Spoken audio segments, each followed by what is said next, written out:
Hello, and welcome to the Best and Worst Pictures podcast. I'm your host, Jake, and with me is Ian. I'm best. And Mud. I'm worst. Well, don't we all know?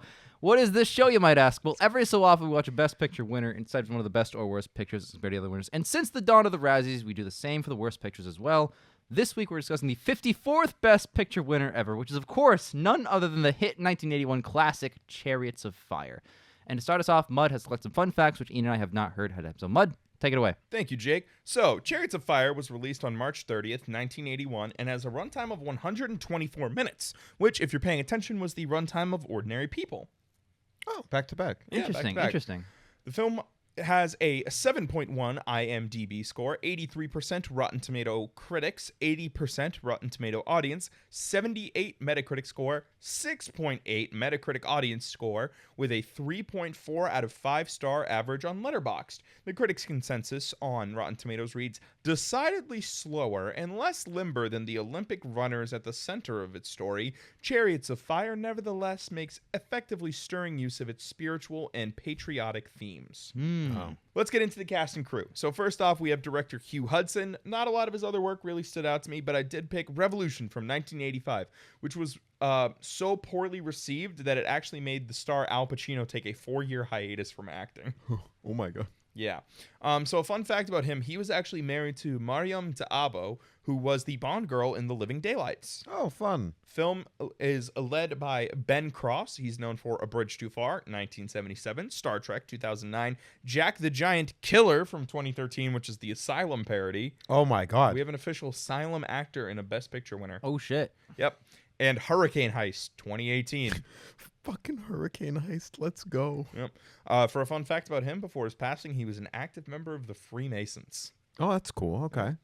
Next up, we have Ian Charleson, who was also known for a film we're watching pretty soon, Gandhi, 1982. That's really soon. That's next year. Yeah. No, That's next the year. that's Wow. the next Best Picture winner. Holy crap. Yep. For a fun quote fact about him, when he passed away in 1990 at the age of 40 due to AIDS, he made the cause of his death public in order to help raise awareness for the disease due to the ongoing AIDS crisis. And our last actor is Ian Holm. He was in Brazil, 1985, The Fifth Element, 1997, The Aviator, 2004, The Lord of the Rings trilogy, and The Hobbit trilogy as Bilbo Baggins, and Ratatouille in 2007.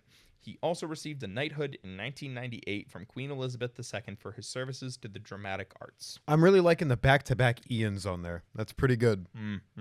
I knew This you'd is enjoy a very some good Ian-centric film. Very Ian-heavy stocks. On to other major films that were released this year. We have Mad Max 2, The Road Warrior, Raiders of the Lost Ark, For Your Eyes Only, An American Werewolf in London, which we've watched for this channel. We have. The Evil Dead, The Cannonball Run, Escape from New York, Das Boot, Friday the 13th, Part 2, History of the World, Part 1, Scanners, Halloween 2, The Great Muppet Caper, and Saturday the 14th. I love History of the World Part 1. It's a good movie. Banger. So, let's get into some production facts about this film. First off, this stood out to me. The film started life with the producer. Dylan Putnam was looking for a film similar to the 1966 Best Picture winner, A Man for All Seasons, about a man who follows his conscience, I should say. He was also looking for a film that was set in the sports world, as he thought that would be a good way to take the story.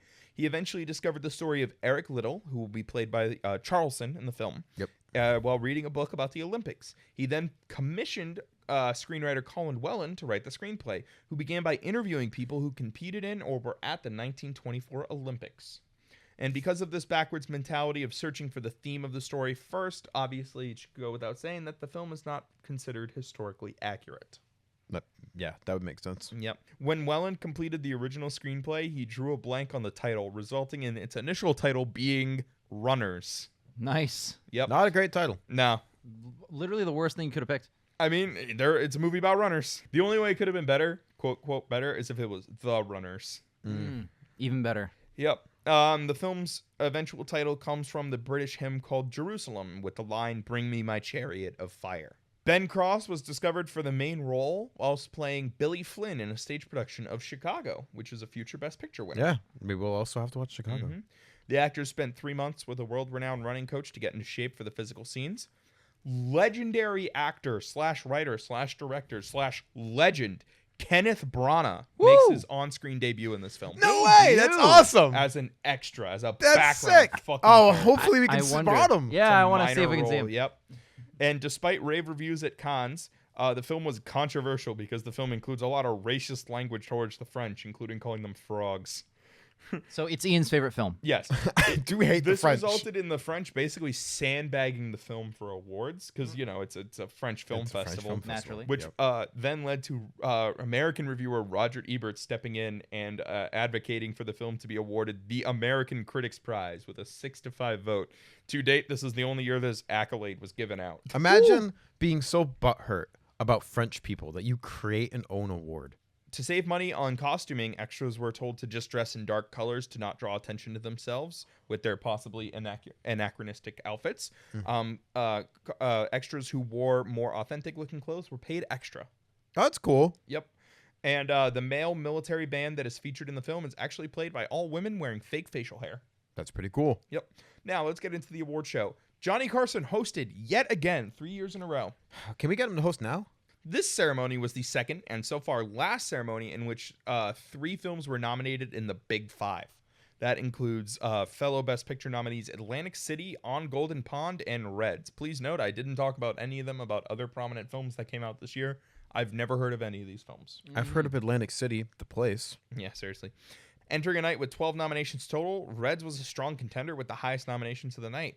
Walking out with 5 wins, including a Special Achievement Award, Raiders of the Lost Ark was the most awarded film of the night. Let's Probably should have just go. won. Some other fun facts. This year introduced the Best Makeup category.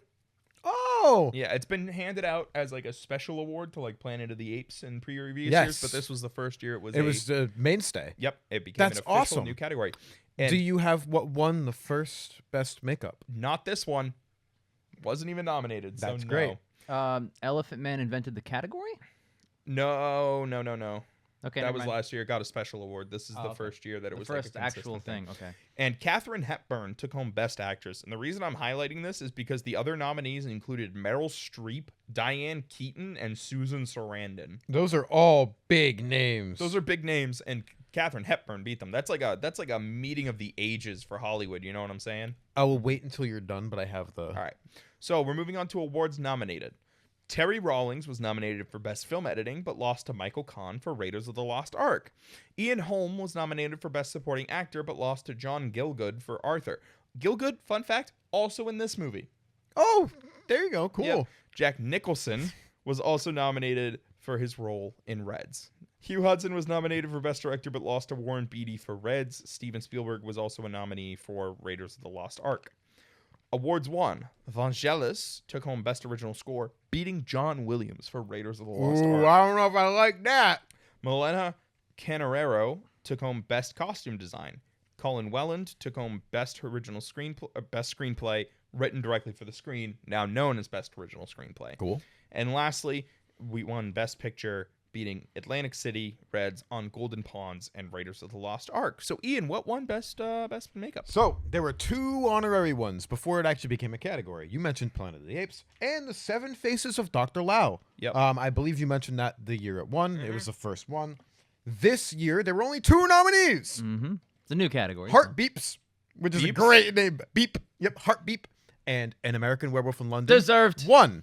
That's what it was. Yeah, we Deserved. talked about that when we watched that movie. Yes, it is the first one, and is the first one that won. It deserved, yeah. Banger makeup. That was good makeup. Very good Even makeup. though we have very split opinions on We that do film. not all love the movie, For context, But- I loved it, and they did not love it. We did It's not love ass. it. It's Yeah. a terrible film. but no. Good makeup and special effects, though. Yeah, definitely an interesting year at the awards ceremony.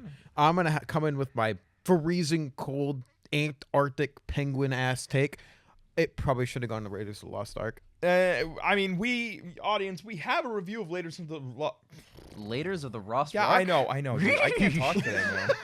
I don't know what's going on. Boy, it's a bad day. Bondulance strong. Dude, seriously. Yeah.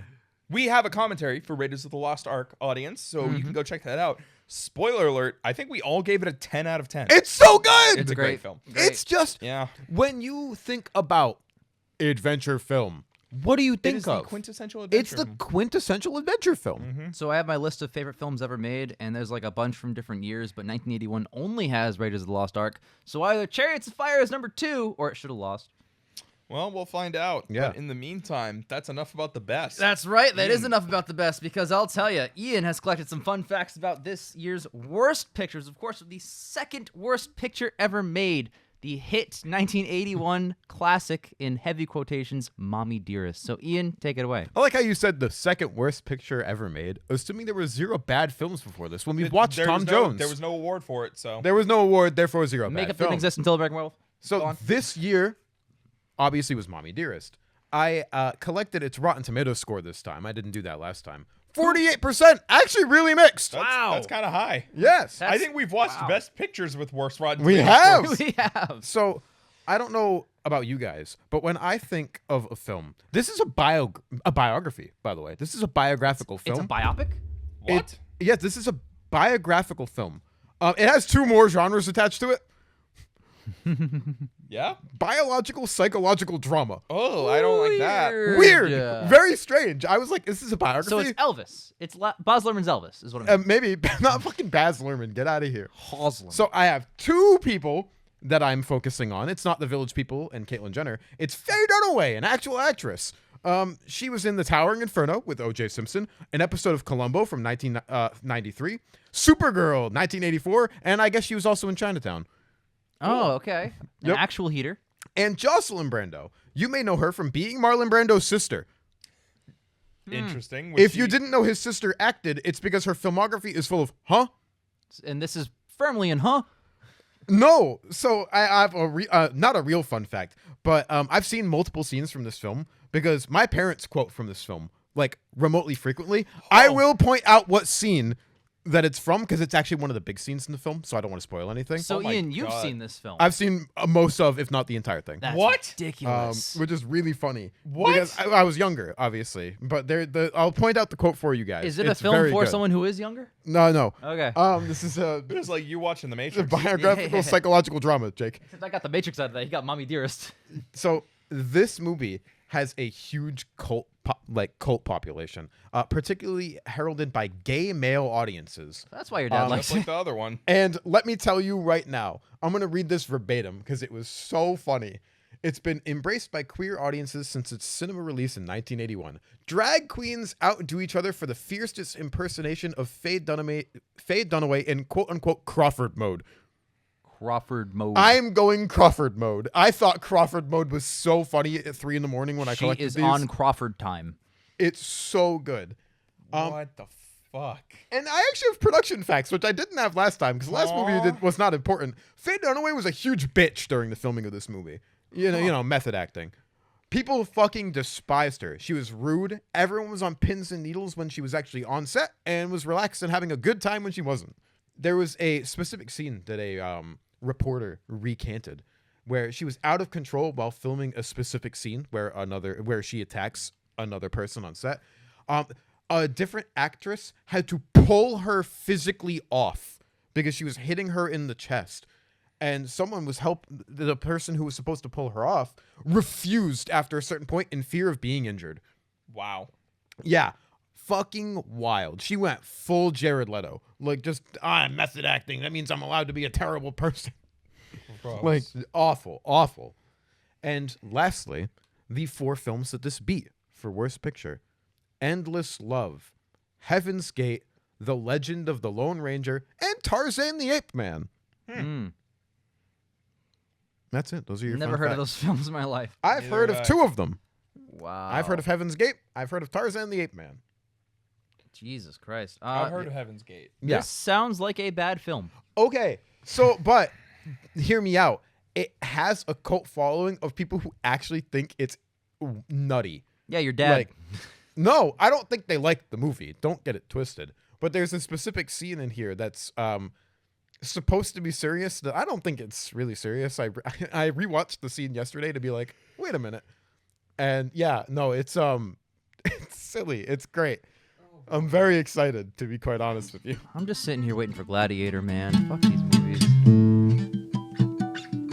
What did you guys think about 1981's Talking and Running, the film?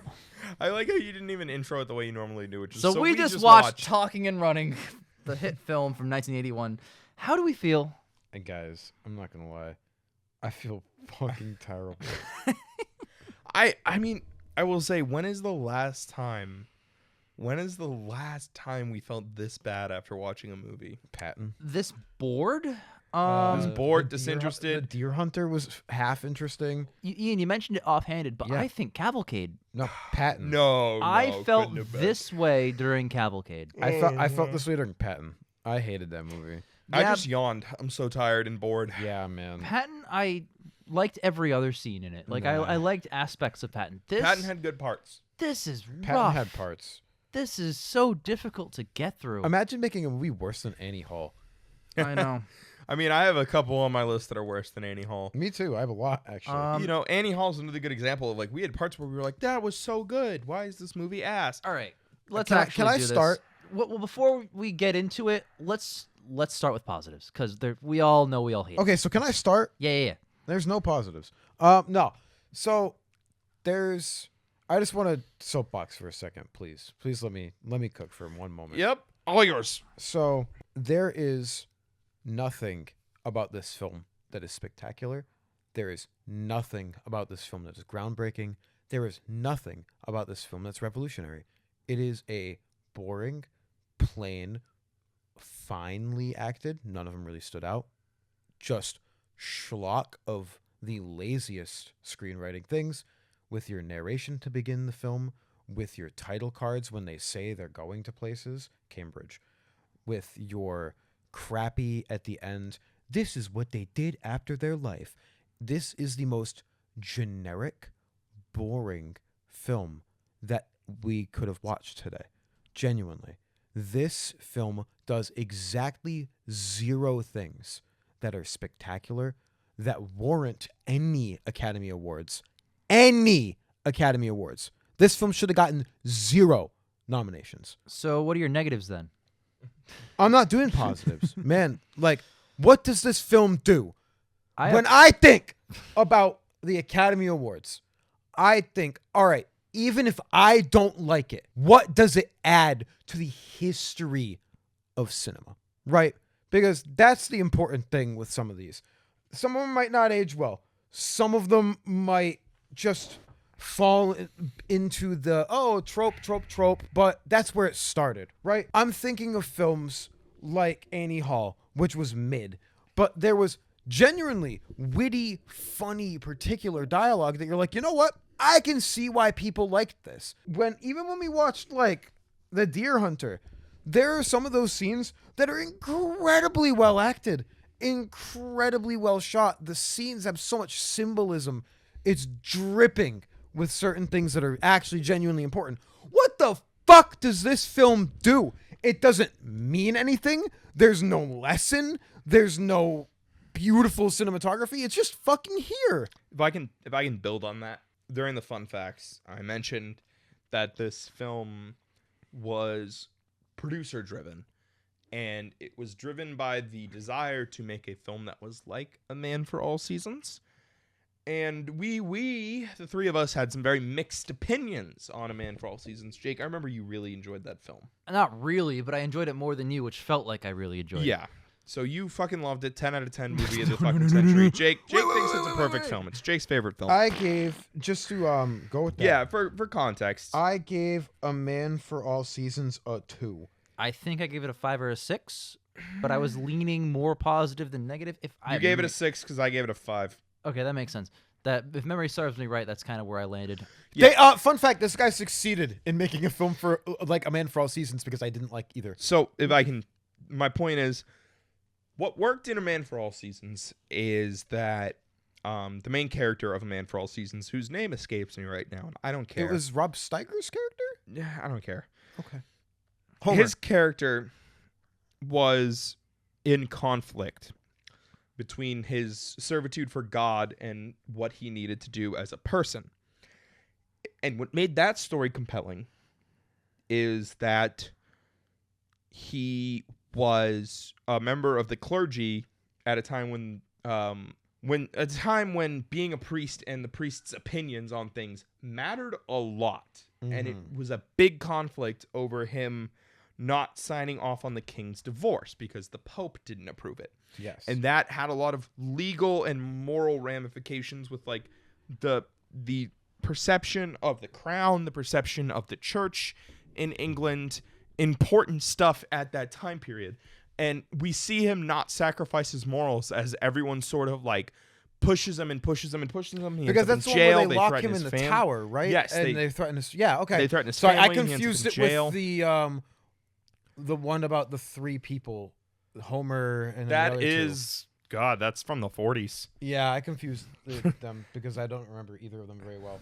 A Man for All Seasons is one that I didn't remember very well Yeah. because it's not very interesting. No. I mean, But at least it has a conflict. you're thinking of the best years of our lives. Yeah, there you go. That's a totally different film. Very different. Anyways, A Man for All Seasons. So that's what makes that story compelling.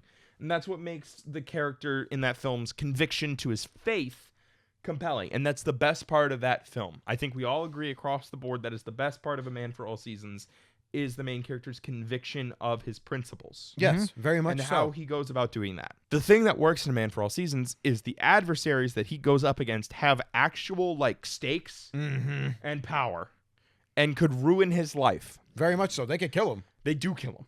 That's Yeah, how yup. that movie ends. In Chariots of Fire, Liddell just doesn't want to run on Sundays, and they come up with a way to fix that. So he just switches to the Thursday sprint, and they're like, oh, but he might not win the Thursday sprint because it's a longer distance than he's used to running. He's not properly trained in that. And then, spoiler alert, he wins the race. And I don't mean like, oh, it's close or like he has a rival or anything. No, I mean he just wins. He just wins. He just wins the race. And the guy that took that Sunday or whatever won also that race. won that race. Yeah. And it leaves you with this feeling of after 2 hours, a simple question, which is, what is the actual conflict of this movie? Because I will also point out that the issues about Little running or not only come about an hour and a half to an hour and 40 minutes into this 2-hour film. Yeah, he Up has until his, then. he has his like struggle with his wife a little bit about how he's not focusing enough on being a missionary, which ends up getting him killed in China, occupied China. They told me in the post. Yeah, he becomes a missionary in China, and then it gets invaded by Japan during World War II, and he dies there. There's a little bit of an argument there, but it's pretty well settled because they never actually really argue on screen. He goes, "Oh, honey, it's fine," and then takes her out back and goes, "Actually, I'm going to China." And she's like, "Oh my god, great!" And he's like, "I'm gonna run first, but like, I'll go." I'll do later. Yeah. Yeah, 'Cause and she you was can like, do "Okay, both. cool." Okay, cool. Yeah. And that was that. Every single point of contention in this scene, in this film, is 5 seconds long. And to add on that, the other main character, Abrams, has no conflict at all. It's almost set up like Abrams' conflict is he wants to beat Liddell. And They he doesn't don't. get to race him again. They never compete. Yep. They never compete in a meaningful way. They're friends ultimately, and both of them kind of suck at running. Yeah, it looks Like they have very bad form in this film. It looks funny. The It's guy like- who plays no. Liddell, I believe is Ian Charleston. Oh my god, he flails so badly. Like his arms are doing pinwheels as he sprints down the it's track. very His comedic. head's always completely knocked all the way back, and his mouth's always completely open. It is very comedic, yes. Like he doesn't look like what they hype Liddell up to be, which is this like once in a generation sprinter. Yeah, they literally set him up to be like this, like, I guess the best comparison would be Usain Bolt, like Pele kind of thing. Just like No, Pele played soccer. Who was Jesse Owens was the racer who raced Yeah. in the, but like a truly generational athlete. yeah. And he's just not impressive. No, there's nothing impressive about this film. Especially Even when the racings are kind of boring. that's because all the racing's in slow motion and we never really get to know the opponents.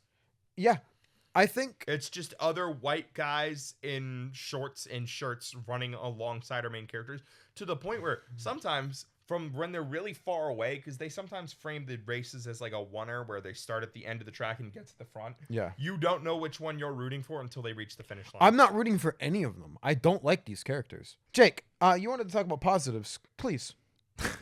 Break this up for a What second. am I possibly going to... Break this up for a I second. feel like we've already just tore open into the meat of it, and it's like, here, try this appetizer. Yeah. Well, you know what? The fucking entree Sometimes- sucks. Sometimes you have an appetizer for your meal. I guess I'll just parrot of what you guys said to skip right to the meat. Yeah, it doesn't innovate. It doesn't do anything new. You're absolutely right about that. I just wanted to add a little bit, I guess. This guy's life story is not interesting enough to make into a feature film. God. Not in the So slightest. boring. And again, this was a producer-driven film. It worked backwards. He commissioned a writer. He said, hey, write a movie about this guy. So that writer chose to do this part of his life. The epilogue text about his life is he died in occupied China as a missionary? In World War II. Fucking kidding me? Oh my god. That would have been a better film. That'd be an incredible... But it's not the sports drama about conviction Who that cares? the producer Have you guys wanted. seen Martin Scorsese's the movie with Andrew Garfield, Silence? That's a super good movie. And that's all Okay. about the missionary being basically kind of a prisoner of war, but it goes through the motions, and it's all about his conviction and his beliefs, and it's so interesting. And I feel like in that vein, this film could have been awesome. But they literally take, this is the backstory to the character, make that the whole 2 hours. I guarantee you the producer didn't know that because I think I mentioned this. He found out about Eric Liddell while just reading a book about the Olympics. Yeah. Wow, that's insanely uninteresting. Yeah, so the producer went to the writer and said, hey, write a story about this guy competing in the Olympics. So it sounds like no part of this film's production was like a passion piece. Like, No, oh, there's man. no passion in this whatsoever. Man, You I can really gotta taste it. tell the Eric Liddell story and see the cinema take praise Can to you how he believe lived. that he didn't run on a Sunday? Oh my goodness, that changed Give the way him the we medal. do sports. Oh So, my god. You know what's a better film about faith and conviction? Hacksaw Ridge. That's another excellent film starring, I think, Andrew Garfield. Again, Andrew Garfield. Yeah. About- Sorry, you said the Martin Scorsese movie with Andrew Garfield, and I thought you were going to talk about Hacksaw Ridge. That's Mel Gibson. That is was the Mel director. Gibson. Yes. But I thought that's where you were going with that. But if you want to have a film about someone who has faith in convictions and stuff like that, you need them to actually go up against something that would challenge their faith. This is he talks about how he runs for God and that God wants him to run and You stuff. never see that. There's one scene where that matters, and that's the conversation that lasts no more than 5 minutes about him running on Sundays. Yeah. That is very quickly like, resolved and easily This resolved. movie is like a 2-hour version of Stefan Diggs thanking God for making him make a fucking touchdown. Yep. And It's there's so much over narration Sure, bro. about all of his inner thoughts, which is the laziest way to do inner thoughts, to have over narration. There are stylistic ways where you can do it and it's interesting, but that's very rare. It's like breaking the fourth wall. You got to use it sparingly. Yep. And then, of course, everything else with the film is also treating its audience like it's idiots because there's title cards. Dude, he went, I can't wait to go to Cambridge. Like, boo. There were also a lot of montages in this film. This film was very...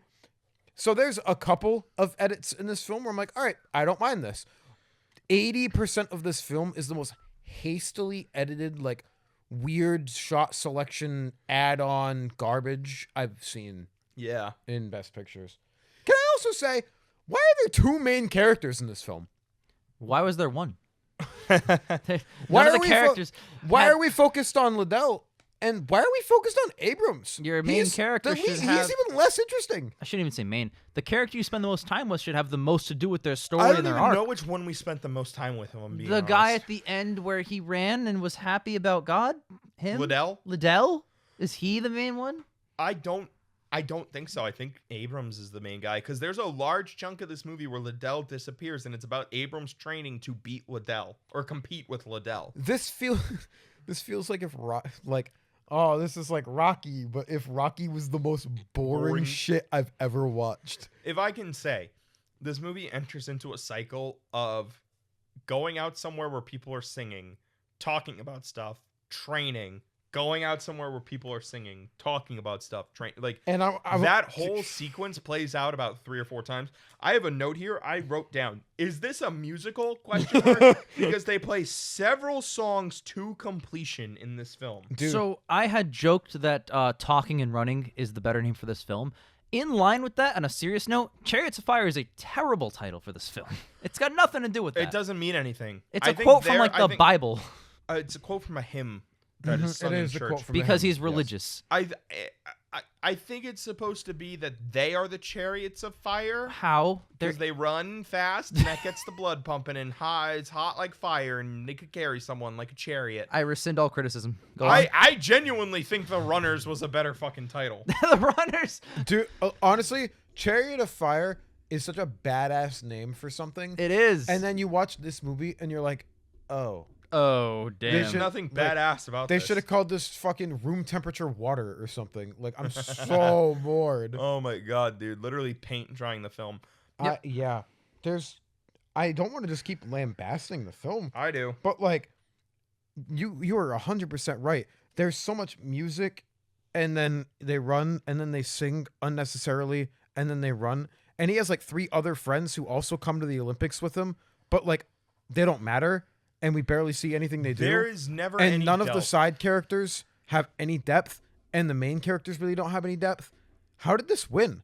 There is never any doubt that Liddell or Abrams are going to win. No, because Never once. we never see, like, all right, I'm gonna compare this to Rocky again because it's the closest sports fucking thing we have. It was to pretty that close. won. It was 5 years ago it won. Right. So imagine if we never saw Apollo Creed do anything, and then we only watched Rocky fight, and then we're like, all right, here's Rocky versus another guy. Who do you think is gonna win? The guy we've been watching it the entire time, or the new guy we know nothing about? Yep.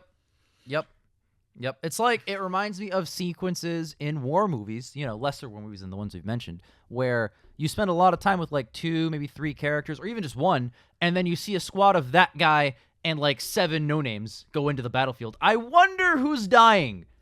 If I can build on the Rocky thing for a second, it'd be more like if Rocky wasn't just some like medium weight, like medium. Yeah, if technical he was guy. an Olympic boxer. If he was like a genuine, like if everyone was like, he's a once in a generational boxer, and like everyone was coming to every match he had, I would expect him to wipe the floor with Creed. But like they do a good job of saying like, oh yeah, Rocky's like a good boxer. He but just like street fights. he's Yeah. not a professional. But dude, this movie is so rough to get through, and I can't stress enough how much time this movie wastes. 2 hours. If I can also build on that, the movie kind of jumps around with plots and time frames of when stuff is happening, and that makes it harder to follow. Yeah. Like where that guy won the race on the Thursday, or sorry, the Sunday day, because it wasn't his And day. then like 5 seconds later, it was Thursday. Well, no, because Yeah. he won the race on the Sunday because the religious guy didn't compete, and it first showed him crossing the line. Then it cut to like him talking after the race. Then it cut back to before he had crossed the line. Then back again to conversations like near him winning the race. Then back again, but this time while he's crossing the line the second time on screen, they're playing the music. And then It- also his friends approaching. It felt like a montage, And but most it of wasn't. those shots were in slow motion. See, but when you montage footage together, you montage a bunch of different things together into a quick sequence. It was the same sequence.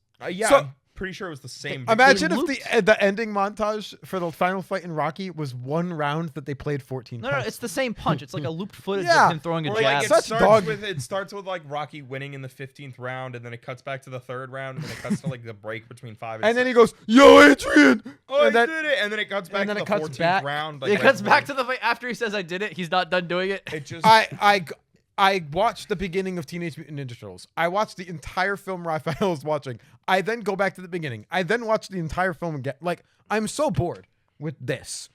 Chariots of Fire.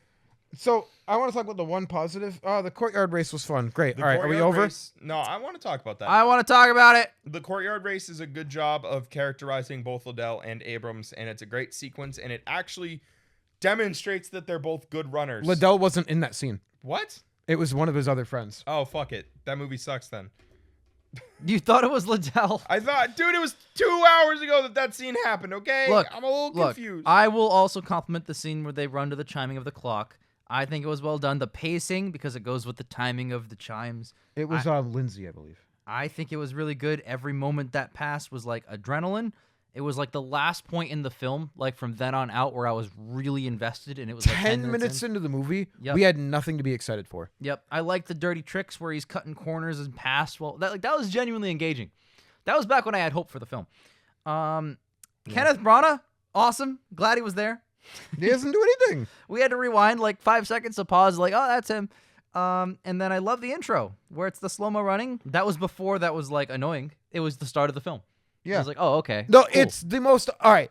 And I literally asked, do you guys think it's a problem that the most iconic scene in this film is the opening to the film? Like, the only scene anyone ever talks about in this film is that one. And it's because there's nothing else to talk about. If I can build on that. Yeah. Remember a similar problem, I would argue, that another Best Picture winner has. Midnight Cowboy. Most famous scene from the movie, I'm Walking Here. Happens, I don't know, 20, maybe 30 minutes into the film. Yeah. Nothing to do with the rest of it. It's a bad sign. But It's a bad sign when the most iconic scene from a Best Picture winner is early in and really doesn't have anything to do with the plot. So let me also say that, like, I guess the point of this movie is the fact that they're running and music is playing in a way. Whereas him saying, I'm walking here, actually has nothing to do with anything in that film. But but Midnight Cowboy is so much better than that. It is it's not. it's a much better film. I don't know if it is. Let me check what I gave Midnight Cowboy. Wait, did you like hate Midnight Cowboy? I did not care for Midnight Cowboy. Midnight Cowboy is a really good character piece. But I the gave plot- Midnight Cowboy a 6. Never That's mind. what I'm That saying. movie Like, I blows thought this we fucking kinda- one out of the water. We thought it was mid, but that wasn't that bad. I'm just in a hater mood The today. first time that a musical sequence happened, I asked what it was adding to the film. Like, wow, this movie really diverged this one specific time. But then it happened like 2 more times. And it's always just like, he's an Englishman. We're Englishmen. We fucking love being British. So, Jake, you remember during the Tom Jones thing where I went, this movie's British derogatory? Yo, this movie is British derogatory. This movie is also British derogatory. It's down there with Tom Jones. And, the French were like, oh, they're being racist. Fucking, he says frogs once. Shut up. Get over it. Softies. It really was. It happened once. I was so excited for more hate against French people. Oh, one word, one time in my 3-hour boring movie. Boo-hoo. Shut up. So, I have one more positive. I have none. I know you have none. I asked for positive. You started out the gate with this 20-minute slog fest. Not really, but I'm exaggerating times because I feel like the runtime's still going. The freeze frame of running became the newspaper photo. That was cool. Where they were running. I've seen that happen a was- lot, and I don't know if this film started that or not. I'm not gonna say it started it, but I thought as a visual that was interesting. Well, compared to the rest of the film, it blew that out of the water. Yeah. I didn't dislike it. It's part of the 5 or 10% of the editing that I didn't hate. That's what I'm film. saying. Like, hey, that's pretty Yeah. cool. I will give you that. It was any part interesting in this movie. And then there's an interesting part. It's not like a positive, but it's like a note. And Mud pointed it out. You can see the tire tracks in the field of the car following them around the camera. There's a race that they do that's on grass, and there's a shot from behind where Eric is sprinting around the corner, and you can see the tire tracks from the other times they've Done the shot. done the shot of like clearly whatever like rig the camera is on following him, That was pretty cool. That which pretty was very funny. Yeah. Because they're clearly too wide to be like 1920s tires. Exactly. Yeah. Yeah. But yeah, I have one more note that I want to save to the very end. Okay. I concur with what Ian said earlier. I can't fathom what people think this movie adds to cinema. Nothing. It doesn't add anything. It's just in any other year, if I saw this in theaters, I would say, oh, it was a pretty boring, whatever, forgettable film. Yep. And then when I saw the list come out for Best Pictures, I'd be like, all right, so we have 3 Triple Crown contenders. Raiders of the fucking Lost Ark, which would have been my favorite film of the year. Yep. And Dog Water. Mm-hmm. I think, knowing the 3 of us, if we were film reviewers in 1981, 81. Yep. 81, we would have seen On Golden Ponds, we would have seen Reds, we would have seen Atlantic City. None of us would have been pulling for this. None. I don't think any of us would have even remotely thought to pull for this. Nope. It's You know what we would have said though? What? We would have said, "Hey, there's a chance it's gonna win because it's very Oscar-y." Yeah, we would. It's definitely Oscar bait. It's bad. 100%. It's a bunch of white people talking in rooms. That's It's Oscar historical. It's a bunch of British people talking. It's historical. It's a time period. It's about faith. It's got It's about music. faith and like Inspiration persecution a little bit. and They're hope. a little discriminatory against him. Oh, there's discrimination. He's got to face discrimination, guys. You Dude, guys this is have winning. You guys have heard of the film Women Talking. Get ready for British talking. Bro, I'm so... Holy fuck. I'm not even kidding. Having this 30-second conversation has answered the question of how did this win. This won because of that. It's like the most Oscar-y film ever made. Yeah. It's literally the Oscar equivalent of virtue signaling. If you asked AI to pump out a film that the Oscars would nominate and have win for Best Picture, it would shit out Chariots of Fire. I'm A not film even with kidding. zero conflict, but with British religious people nothing. are in it sometimes. Exactly. No Great. conflict. All white guys.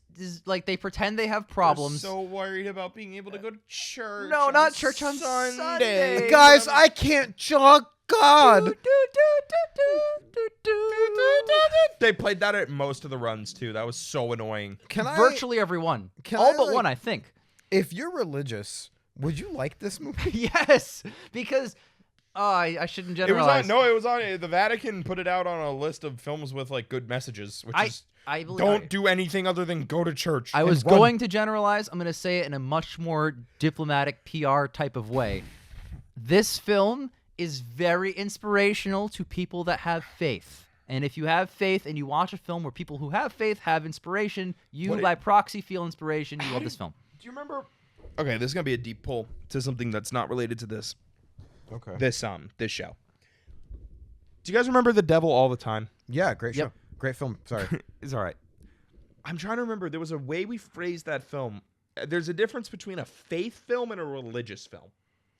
And I'm trying to remember which was which. So there are films that the producers don't care anything about the film at all as long as it has a message of religion and they'll Yes. fund it. That's different than, say, Martin Scorsese's Silence or Hacksaw Ridge, Or The Devil All the Time. where there's an actual like point to the story and the filmmaker or storyteller is trying to tell an interesting message or theme and get that through, and it's by way of religion or Yeah. whatever. And this definitely falls into the category of Gotta make a production. This is Gotta make a film. Gotta hype up God. I can't stress enough. This film is 2 hours of footballers thanking God for a touchdown on Sunday. Yes, Yeah. 100%. 100%. Like, God wants me to run, but not on Sundays. Okay, cool, bro. That's fine. And then like, there's like a whole montage where it's like, oh, he's a traitor to the king because he won't run on Sunday. Shut the fuck up. how is he a traitor to the king? Let the guy follow his faith. Like, god damn. And then they had the obvious then- conversations. Yeah. Oh, we'll just switch races. Oh, look at that. Conflict fucking resolved. And then just he doesn't even struggle in the 400 meter. Not even close. Not even a little bit. I don't even know who else he was running against in that. Maybe Schultz from the American team. Yep. I think he was there. I think he's the guy who handed him. Oh, and at the end they hand him a note. Remember that guy hands him a note? Yep. It's got like a fucking like Bible passage on it to be like, you can do it. And then he does it anyways. Did you need the note? Did No. you need to be inspired? Did No, not. you didn't. Did not. Because you're Eric fucking Little and you're apparently fucking God's gift to fucking Olympic running. The script said that he was gonna win, so that's what happened. Of course he was gonna win. They never not win. Mhm. But he didn't need the inspo. He didn't need to be hyped up. There's no like Yeah. he's running against like 6 other people, and I genuinely don't know who any of them fucking were. And Schultz, I don't even think Schultz was one of the people in that race. He was one of the 1-200 guys. I don't know. I'm not sure. Yeah. Like, I got a good comparison. You guys remember Ford versus Ferrari? A good film, yes. Yeah, great film. You remember the final race? Yeah. It's a little boring because the Ferrari team gets taken out by their engine malfunctioning Yep. like halfway through. So yeah, it's Ford versus Ferrari. When Ferrari gets taken out, you know what's gonna happen. Yeah. Yeah. There's no climactic moment to it. It just happens. But what makes that still feel good at the end is because they have a secondary conflict with the Ford like executives. Mm-hmm. Yes. This film, there's no There's no we primary don't even or see like secondary Eric conflict. like pushing himself to win the 400 meter. He just wins it. It's over in a minute. Yep. 47 seconds to be exact. 47 seconds. It's a 47-second race. We don't see him struggling with the idea of running a 400 sprint. We don't see him like doing a little extra training on like Monday to Thursday. No, he just does it and wins because he's fucking Eric Liddell. God told him to win. They say in that scene, "Oh, he's raced 2 more times today." Bitch, So are you trying to force struggle by saying that? Like, we didn't see that. I've heard arguments from people, I guess, not as ingrained in film culture, and they're like, "Oh, well, why is take anybody like Michael Jackson? Why are they getting a biopic before insert more important person here?" It's because it doesn't matter how important you are; it matters how interesting the story you're trying to tell is. Yeah. This fucking Eric Liddell guy, I keep going back to that same point. He's not interesting. It's not that he did or didn't deserve to have a film made about him. It's the fact that his whole fucking story that you're describing with no stakes and no character development is not really what makes a good story. No. There's nothing here to latch onto. His faith never wavers. If doesn't Homer's matter The anyway. Odyssey was about him sailing the ocean and then just coming home, It didn't even matter that he's religious. What if you take that aspect out of the script is virtually identical. Yep. basically. You 'Cause can't take religion out of the script of A Man for All Seasons that is the story you're telling. That is a good religious film. This Yeah. is a faith film. Exactly it. Pure Flix's Chariots of Fire. This is This 100% would pure play flicks. so well on Pure This is a pure flixer. Big time. Except, you know what? No, you know how it's not a pure flixer? Because the guys who were pressuring him to run on Sunday didn't explicitly say they were atheists. Yeah. Trying to get him out of the race and sabotage the race because there's a Christian in it. Yep. Yeah. Oh, I love those films. So It's like God's Not Dead Part 0. what other notes do you have? And then I have a None. note I that's- genuinely have none. I also only have one note I'm saving for my end. Well, so. Well, mine's a conversation. I think the Okay. final tear is just there's nothing in this film. We are at episode 54 of this series.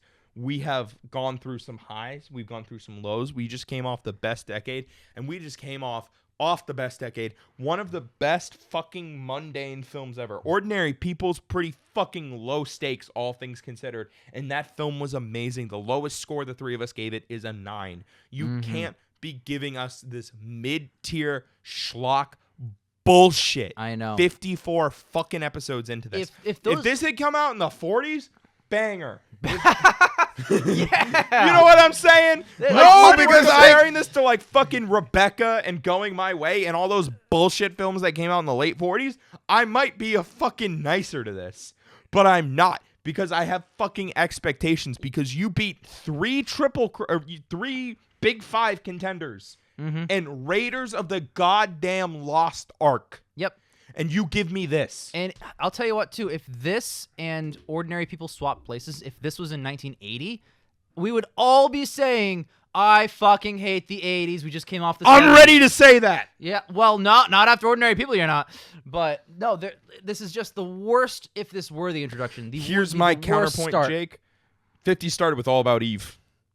Yeah, but the 50s also had highs and lows. Look, every decade has highs and lows. The 60s had a lot of musicals that all sucked, but the 70s had more highs than lows. What's the worst one of the 70s? Patton? Deer Hunter. I think I said Annie Hall, maybe. Patton. But still, those Deer are mid. Hunter. We're saying mid films. You don't like Deer Hunter. I We don't all- like Deer Hunter. Everything else we kind of like is mid, right? This is worse than all that shit. It's so bad. So, all right. Well, Ian and I both want to save our note. You want to like rock, paper, scissors? Yours is a conversation. Mine's not. Okay. Are you want to go first? No, because mine directly ties into my score. Okay. All Jake. right. What other upcoming best pictures do you think we'll feel this way about? Will we be this sport again? Yes. When? Yes. Coda. No! Nomadland. Oh my God! Uh, Whoa! I concur with whoa. Coda. Have you seen Coda? No. No, neither have I. I'm Guy! just not interested. It doesn't Coda look good. slaps. All right. Well, you guys are gonna be proven wrong. Well, hold on. Here. Let me look up the best picture. I'm going to look at the rest of them. Go ahead. And I'll tell you which ones I think are going to be boring as shit. You're not gonna tell me Titanic's worse than this. He It's will. not worse, but it's boring. That's what I thought. I'll take not as bad as this. I'll All take right, that. hang on. Let me take a look because I don't have them memorized yet. Okay, ready? Yeah. What do you got? But I can just read them off. Yeah. Gandhi. I'm looking forward to that. Yeah, it's about an interesting guy. Terms of endearment. Yes, I'm also looking I'm forward also to it. looking forward to Danny DeVito's in it. Yep. Amadeus. I know I like Amadeus. I've seen it. You guys have said it's good. Out of Africa. No idea what that's about. It has Meryl Streep and Robert Redford. I'm excited. Platoon. Banger. Banger. The Last Emperor might not be good, actually. It's not as bad as this. Okay, you know what? Maybe The Last Emperor might not be good. I'm Rain looking forward Man, to live. banger. Drive Miss Daisy. Driving Miss Driving Daisy is Miss gonna Daisy? suck. The film that beat Dead Poets and My Left Foot. I don't think it's And Born bad. on the 4th of July. Dances with Wolves. I know I'm not gonna like Dances with Wolves. To be fair. Beat Goodfellas. Oh, I'm not gonna like And The Dances with Godfather Wolves. Part 3. Silence of the Lambs, banger. Unforgiven, I've heard only good things. Schindler's List, banger. Forrest Gump, banger. Braveheart, The English Patient, Heard that's bad. yeah. Titanic, boring, but not as bad as this. Shakespeare in Love. Wait, Shakespeare in Love. I've heard that's shit. boring That too. beat Saving Private Ryan. That's bullshit. Oh, pedophile movie. Great. American Beauty. Gladiator, banger. Beautiful Mind, banger. Chicago, banger. songs are good. Lord of the Rings, it's Banger. Lord of the Rings. $1 Million Baby. Crash! Oh my God! Wait, Crash gonna guys, suck. Crash. You're not gonna be bored for Crash. You're not gonna be bored for We're, Crash. we're gonna hate watch that one.